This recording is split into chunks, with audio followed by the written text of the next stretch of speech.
Let's play. Can you name these animals in English? Ready? Let's go. It's a large reptile with big jaws and sharp teeth. What's it called?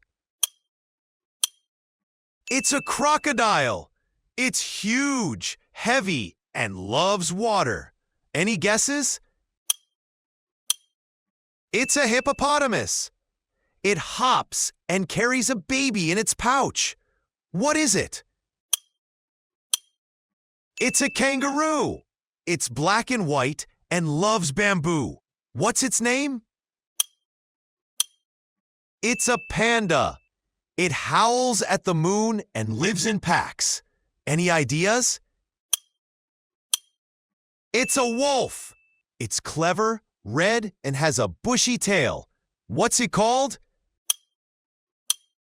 It's a fox. It's a bird with sharp eyesight and strong wings. Any guesses? It's an eagle. It's a night bird with big eyes. What is it? It's an owl.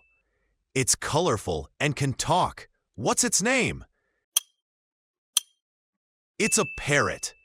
It's a bird that wears a tuxedo and loves the cold. Any ideas? It's a penguin. How many did you guess right? Write your score in the comments and share your answers. And don't stop here. Click the link to watch the full video with even more amazing animals.